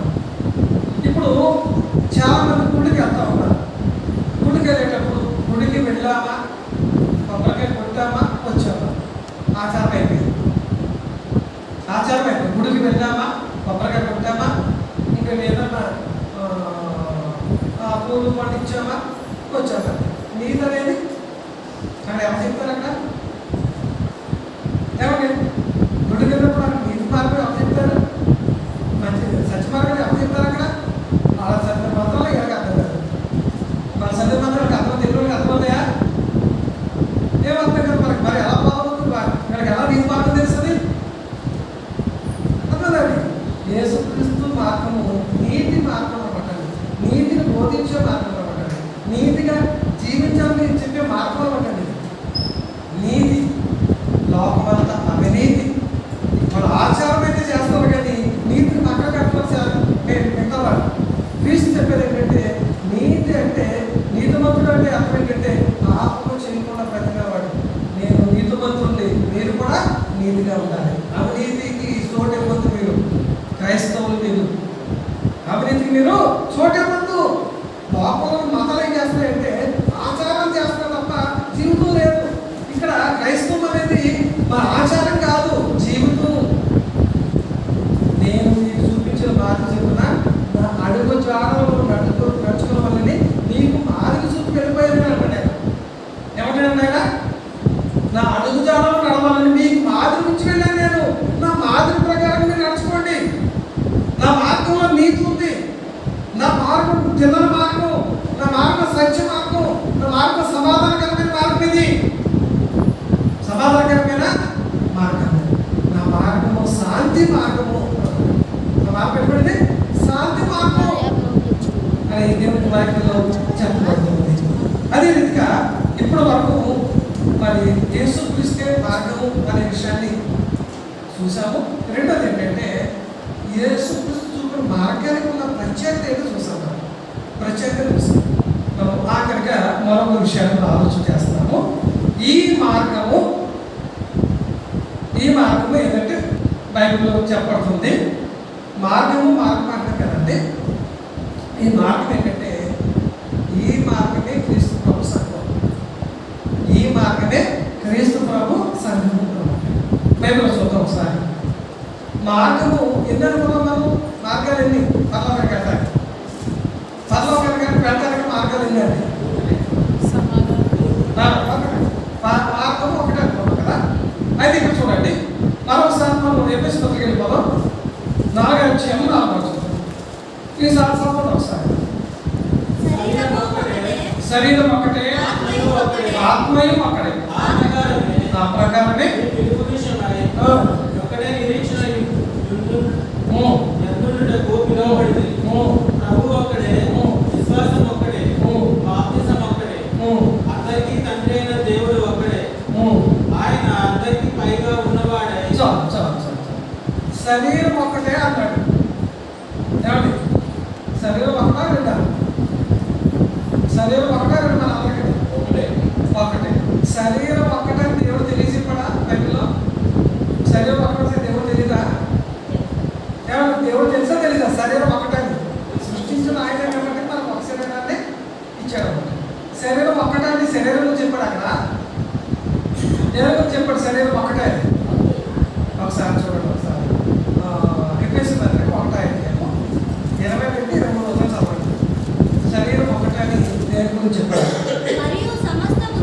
మరియు సమస్తము ఆయన పాదముల క్రింద ఉంచి ఆయన పాదముల కింద ఉంచి సమస్తము పైన ఆయనను సంగమునకు శిరస్సుగా ఆ, నియమించెను. ఆ. ఆ సంఘము ఆయన శరీరము. చాలు. సంఘము ఎవరి శరీరం అంటే ఆయన శరీరం. అంటే శరీరం అంటే ఏంటి ఇక్కడ? సంఘం అన్నమాట. అతనండి శరీరం అంటే భౌతికమైన దేహం చెప్పలేదండి అక్కడ. ఆయన సంఘము క్రీస్తు శరీరము. శరీరాన్ని సంఘాన్ని క్రీస్తు శరీరంతో పోల్చాడు అన్నమాట. అతనండి శరీరం అంటే భౌతికమైన దేహం కాదు, సంఘము అని. శరీరం ఒకటంటే శరీరం ఒకటంటే సంఘం కూడా ఒకటే. సంఘం కూడా ఒకటే. అట్లనండి సంఘం ఒకటే. ఇప్పుడు ఈ సంఘమే దేవుడు క్రీస్తు వారు ఏర్పాటు చేసిన మార్గము అనమాట. ఆ సంఘంలో మనం ఉంటే మనం ఎక్కడికి వెళ్తాం? మనం ఆ సంఘం నుండి మనం ఎక్కడికి వెళ్తాం? మనం ఒకరికి వెళ్తాం. ఆ మార్గంలో ఆ సంఘంలో లేకపోతే మనుషులు ఏర్పాటు చేసుకున్న సంఘాలు ఉంటే, మనుషులు ఏర్పాటు చేసుకున్న మార్గంలో ఉంటే,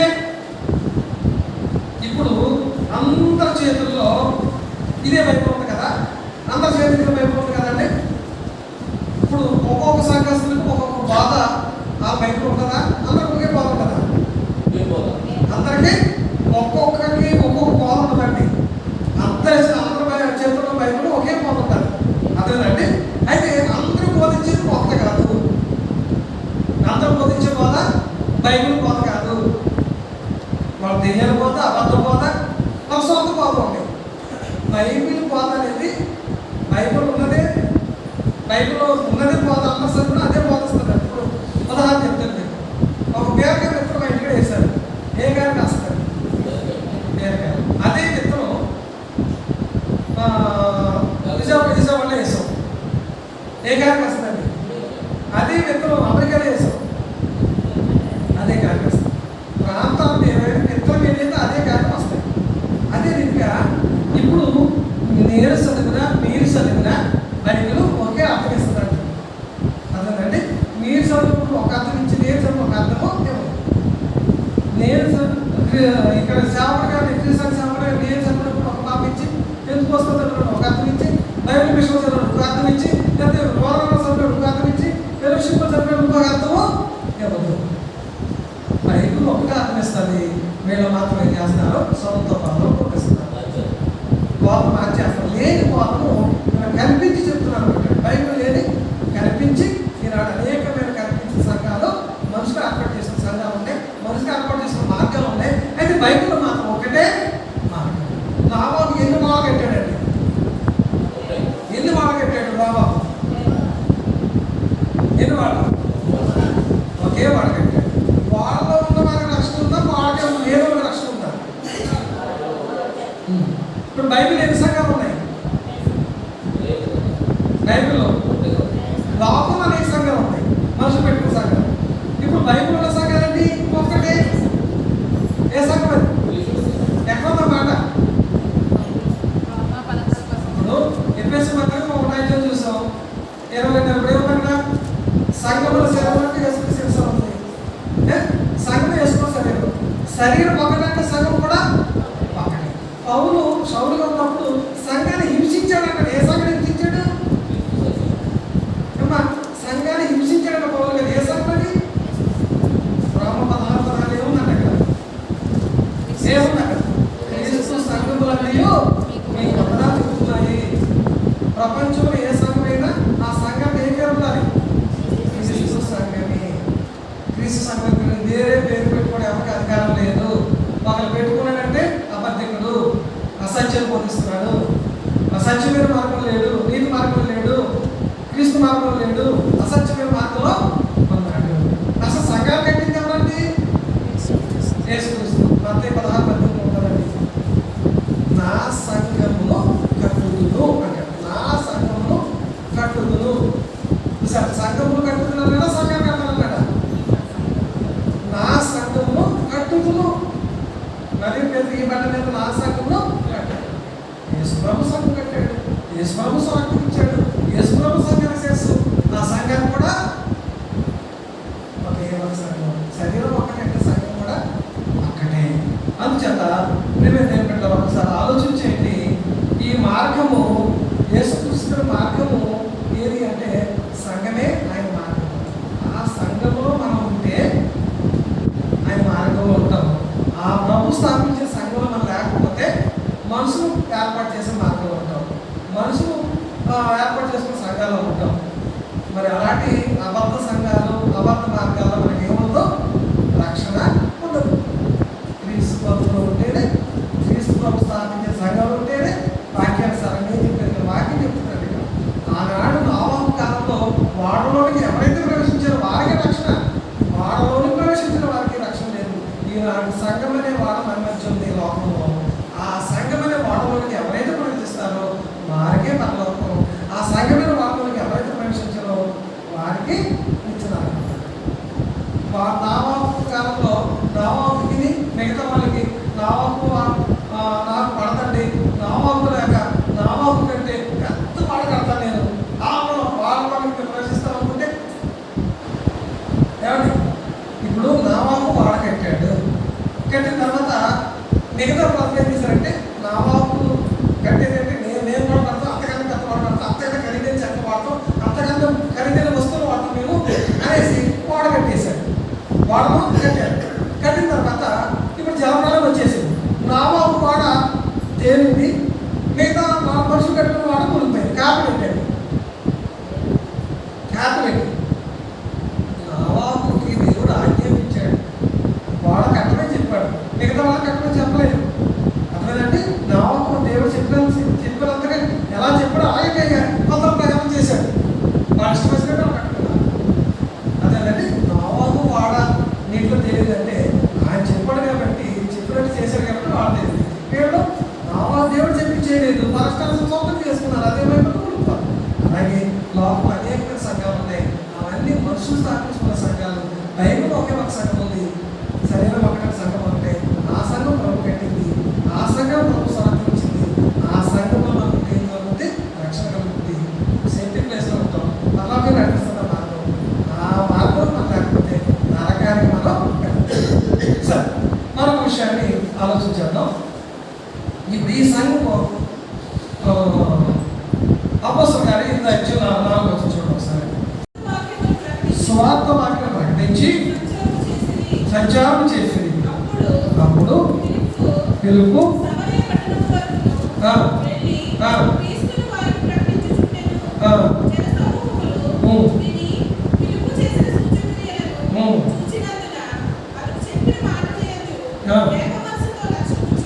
చాలు.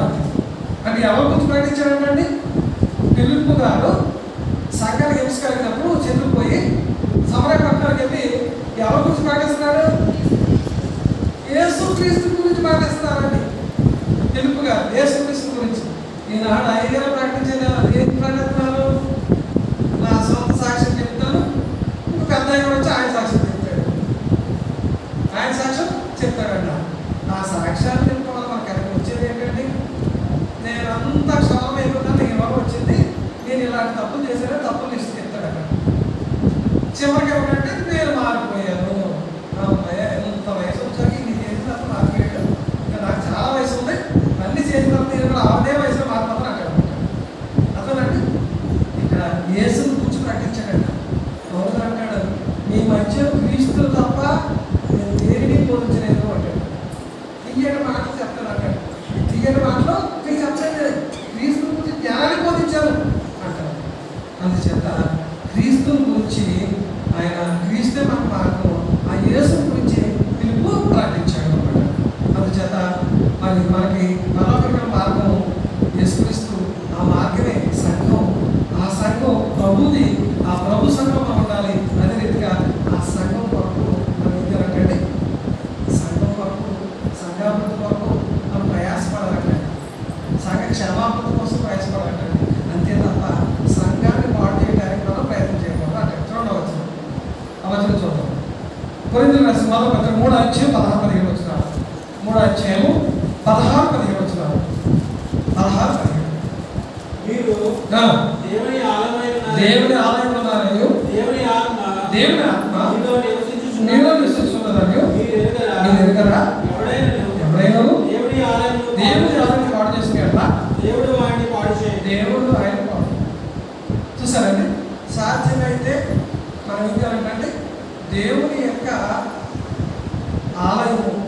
దేవుని ఆలయం అంటే ఏదండి? సంఘం. దేవుని మందిరం అంటే ఏది? సంఘం. జీవము, దేవుని మందిరము అనగా జీవము గల దేవుని సంఘం. అట్లానండి, జీవము గల దేవుని సంఘం. సంఘమే దేవుని ఆలయం, సంఘమే దేవుని కుటుంబం, సంఘమే దేవుని యొక్క మందిరము అన్నమాట. అప్పుడు ఈ మందిరాన్ని ఎవరన్నా పాడు చేయాలనుకుంటే, చేతనైతే, చేయగలిగితే ఈ యొక్క సంఘం కోసం నమ్మకం చేద్దాం. సంఘాన్ని పాడు చేయాలని కానీ మనకి ఎటువంటి ఆలోచన చేయకుండా ఉన్నారు. చాలామంది సంఘాలు పాడు చేసే వాళ్ళు ఉన్నారు, సంఘాన్ని ఎడగొట్టే వాళ్ళు ఉన్నారు. అట్లనే సంఘానికి వచ్చే వాళ్ళకి పరికరం మాటలు చెప్పేవాళ్ళు ఉన్నారు. లోపల చాలా సంఘాలు విడిపోయాడు. అలా చేస్తే దేవుడు ఏం చేస్తానంటాడు? వారిని నేను పాడు చేస్తాను అంటాడు. ఇప్పుడు సంఘం పాడైపోతే నేను పాడాను అతనండి. ఎవరు పాడు చేస్తాను? దేవుడు పాడు చేస్తాం. దేవుడు ఏం చేస్తాడు? దేవుడు పెట్టుకుంటే మనం ఏం చేయగలమండి? మనం సంఘ విషయంలో ఏంటంటే సంఘ క్షేమం కోసం, సంఘాభివృద్ధి కోసం మన వంతు మనం కృషి చేస్తాం. అదే రీతిగా ఆఖరి వరకు ఏంటంటే సంఘ ఐక్యతను కాపాడాలండి. చూడండి, ఎఫెసీ 4:4 మనం తెచ్చుకోవాలి. సంఘ ఐక్యతను కాపాడాలి. సంఘంలో ఐక్యత ఉండాలండి. కాబట్టి మీరు సమాధానమును బంధము చేత ఆత్మ కలిగించు ఐక్యమును కాపాడుటయందు శ్రద్ధ కలిగిన వారై ప్రేమతో ఒకరినొకడు సహించుచు మీరు పిలువబడిన పిలుపునకు తగినట్లుగా దీర్ఘ శాంతముతో కూడిన సంపూర్ణ వినయముతోను సాత్వికముతోను నడుచుకొనవలెనని ప్రభువును బట్టి. ఇక్కడ అందరూ సంఘ ఐక్యత కాపాడుకోవాలి. ఐక్యత ఉండాలంటే సంఘంలో ఉండాలి, ఐక్యత అనేది ఉండాలి. ఐక్యత అంటే సంఘ ఐక్యత అంటే యూనిటీ ఉండాలి. యూనిటీ అంటే ఏక మాట మీద ఉండాలి. ఒకే మాట, ఒకే ఆలోచన, ఒకే తలం. అదేనండి, ప్రతి ఏది చేసినా కానీ అందరూ కలిసి నిర్ణయం తీసుకోవాలి. ఆ నిర్ణయానికి కట్టుబడి ఉండాలన్నమాట. ఏం చేయాలి? నిర్ణయానికి కట్టుబడి అందరూ ఒకరు కాదు, ఇద్దరు కాదు. సంఘానికి వచ్చే వాళ్ళందరూ కూడా నిర్ణయాన్ని కట్టుబడి ఉండాలి. నిర్ణయాన్ని నెరవేర్చేవారు ఉండాలి. నిర్ణయాన్ని ఏం చేయాలి? నెరవేర్చేవారు ఉండాలి. మనము ఒక సువార్తకుడు పెట్టిన తర్వాత ఆ సువార్తకుడికి ఫలానా వాళ్ళు ఫలానా పని చేయాలి ముందు నిర్ణయం చేసుకున్నాం. ఆ నిర్ణయానికి ఏం చేయాలి? మనం ఏ పని అప్పగించామో ఆ పని చేయడానికి అందరం కలిసి రావాలన్నమాట. కలిసి వచ్చి ఆ పని చేయగలం చేయాలి. అలాగే ఆరాధనకి అదే ఐక్యత ఉండాలి. అదేనండి, అందరూ ఒకే మార్గం, ఒకే మాట మీద ఉండాలి. అది ఎవరి వల్ల ఇబ్బంది తిరిగి ఉండకూడదు. ఎవరి వల్ల ఇబ్బంది తిరిగి ఉండదు. నా ఇష్టం నాది అని అనుకోకూడదు. అందరూ కూడా ఒక మాట మీద, ఒక తలంపుతో, ఒక విధానంతో వెళ్ళాలన్నమాట. ఐక్యత లేకపోతే సంఘం అభివృద్ధి చెందదు, సంఘం క్షేమాభివృద్ధి చెందదు. అంచేత కుటుంబం ఐక్యత లేదనుకోండి, కుటుంబం అభివృద్ధి చెందదు, కుటుంబం ప్రశాంతం ఉండదు. అలాగే సంఘంలో పడి ఉండాలి, ఐక్యతను కాపాడుకోవాలి. ఎవరికి వాళ్ళ ఐక్యతను కాపాడుకోవాలి. ప్రతి ఒక్కరికి ఐక్యం ఉండడానికి మనం కట్టుబడి ఉండాలంటే మనం ఉండాలని క్రీస్తు మార్గం గురించి చెప్పబడుతుంది. ఆఖరికి ఏంటంటే సంఘంలో అది మార్గం ఉన్న వారు చివరి వరకు కూడా నమ్మకం ఉండాలి. చివరి వరకు కూడా ఏంటంటే మరణం వరకు నమ్మకంగా జీవించాలంటే మనం ఉన్న మార్గంలో మధ్యలో తక్కువ అనేది ఉండకూడదు, కష్టత్వంగా ఇవ్వకూడదు. అదేనండి, వాడలో ఉన్నంత వరకే మనకి రక్షణ. వాడ దిగితే నామాపు కాలం వాడ ఉంది నీటి మీద, వాడలో కొంతకాలం ఉండి వాడ దిగిపోయాడు. ఎక్కడికి మొదలవుతాడు? నీటిలో మునిగిపోతాడు. అదే రీతికి మనం సంఘమైన వాళ్ళని ప్రవేశించాము, సంఘం బయటకు వెళ్ళిపోయాం. సంఘాన్ని బయటకు వెళ్ళిపోయాం. ఏమై మా కష్టం ఏమవుతున్నప్పుడు మార్గంలో తప్పిపోయాం, దేవుడు ప్రశ్న అయిపోయాం. అంచేత మనం ఉన్న మార్గంలో నుంచి మన కళ వరకు కూడా నమ్మకంగా బ్రతుకుతూ ఉండాలండి. వేసుకున్న సరే వచ్చేంత వరకు, ఈ లోకాన్ని మనం తీసుకునేంత వరకు కూడా మనం కళ వరకు నమ్మకంగా బ్రతకాలి. ఇదే మార్గంలో అదేనండి, ఇదే సంఘంలో మన కళ వరకు ఎలా ఉండాలంటే అనేక మంది ప్రశ్నలైన వారు ఉన్నారు, అనేక మంది తప్పిపోయిన వారు ఉన్నారు, మార్గానికి దూరమైన వారు ఉన్నారు. అటువంటి భ్రష్టత్వం మనకు వెళ్ళకుండా ఐక్యత కలిగి ప్రభు సంఘంలో ఉంది ఆయన పెట్టండి మనం వస్తాం. నేను 3 విషయాలు చెప్పాను ఈరోజు. ఏ పాట చెప్పండి ఒకసారి. ఏ పాఠం వేసి చెప్తారు? క్రైస్తవ్యము మతమా మార్గం. ఏదండి మార్గం? అదేనండి. ఎవరు మార్గం? యేసుక్రీస్తు. ఆ మార్గానికి ఉన్న రెండోది, మార్గానికి ఉన్న ప్రత్యేకత ఏంటో చూసాం. మార్గానికి ఉన్న ప్రత్యేకత ఏంటండి? సమాధాన మార్గం, రక్షణ మార్గం, శాంతి మార్గం, చెప్పండి, సత్య మార్గం, నిర్మల మార్గం, నీతి మార్గం. అర్థమండి. ఆ మార్గమే క్రీస్తు ప్రభు సంఘం. ఆ మార్గమే క్రీస్తు ప్రభు సంఘం. ఆ సంఘంలో ఉంటే క్రీస్తు ప్రభు మార్గం ఉన్నట్టు. అంచేత క్రీస్తు మన మార్గం. ఆ సంఘము పాడు చేయకూడదు, సంఘంలో ఐక్యత ఉండాలి. ఆ సంఘం కొడుకు కడవరకు నమ్మకంగా అలా కొనసాగాలని ఈనాడు మతము కాదు మార్గము అనే విషయాన్ని లోకాలకు తెలియజేయాలి. మతము అంటే ఉపదేశిస్తున్నారు, కలహాలు వస్తున్నాయి, ఆధిపత్యం ఉంటుంది కదండి. మీ మతమేనో మతమేనండి, మీ మతంలోకి వస్తారండి, మీ మతమని పొలాల కొలస్తుందండి, అందుకే మతాన్ని సేకరించండి, యేసుప్రభుని మంచిదండి, యేసుప్రభు గొప్ప దేవుడు అండి, దేవుడు దేవుడు అండి అని నమ్ముతారు. కానీ మతం అనేటప్పటికి మీరు మతం తీసుకోమండి అని కూడా చాలా మంది ఉన్నారు. మతం కాదు, మార్గం అండి. ఈ మార్గంలో సంతోషం ఉంది. ఈ మార్గమే పరలోకాన్ని నడిపిస్తుంది. ఈ మార్గమే సమాధానం ఇస్తుంది. ఈ మార్గమే మనకి శాంతిని ఇస్తుంది. కాబట్టి అంచేత ఈ మార్గంలో లేదు మార్గంలో రండి. ఈ మార్గంలో వారి కడవరకు కూడా నమ్మకం కొనసాగుతుంది. నన్ను నేను హెచ్చరించుకుంటూ మిమ్మల్ని హెచ్చరిస్తూ ఈ కొన్ని మాటలతో ముగిస్తున్నాను. అందరికీ వందనాలు.